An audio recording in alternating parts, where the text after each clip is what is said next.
जीवन में यदि खुश रहना है तो अधिक ध्यान उस चीज पर दें जो आपके पास है, उस पर नहीं जो दूसरों के पास है।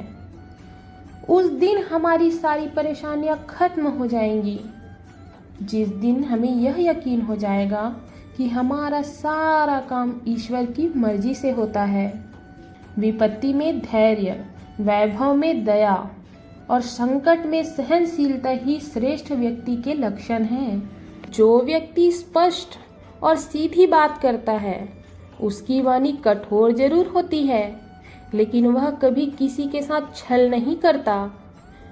जो अच्छा लगे उसे ग्रहण करो और जो बुरा लगे उसका त्याग, फिर चाहे वह विचार हो, कर्म हो या मनुष्य।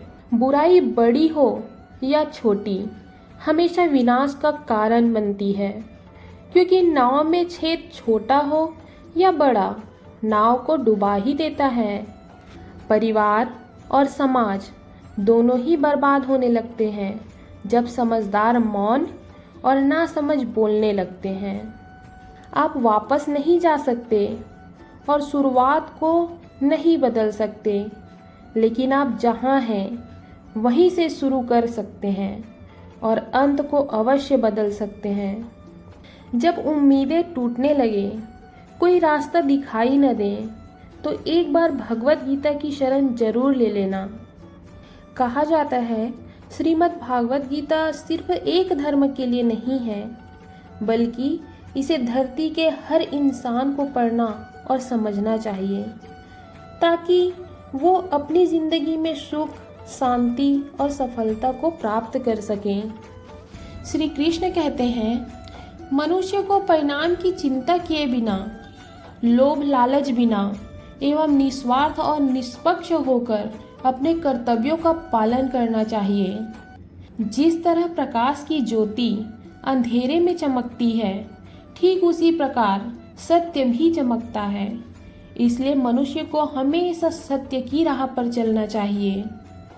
जिस मनुष्य के अंदर ज्ञान की कमी और ईश्वर में श्रद्धा नहीं होती, वो मनुष्य जीवन में कभी भी आनंद और सफलता को प्राप्त नहीं कर पाता। आप जो कर्म कर रहे हो, उसका फल आपको कल प्राप्त होगा, और आज जो आपके पास है वह आपके द्वारा किए गए कर्मों का फल है। मनुष्य नहीं, उसके कर्म अच्छे या बुरे होते हैं, और जैसे मनुष्य के कर्म होते हैं, उसे वैसे ही फल की प्राप्ति होती है। सही कर्म वह नहीं है जिसके परिणाम हमेशा सही हों, अपितु सही कर्म वह है जिसका उद्देश्य कभी गलत ना हो।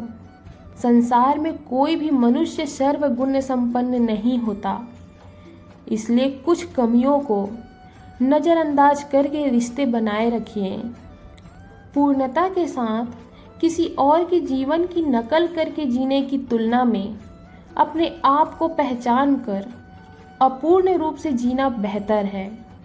जब भविष्य धुंधला पड़ने लग जाता है, तब आपको अपने वर्तमान में ध्यान केंद्रित करने की आवश्यकता है।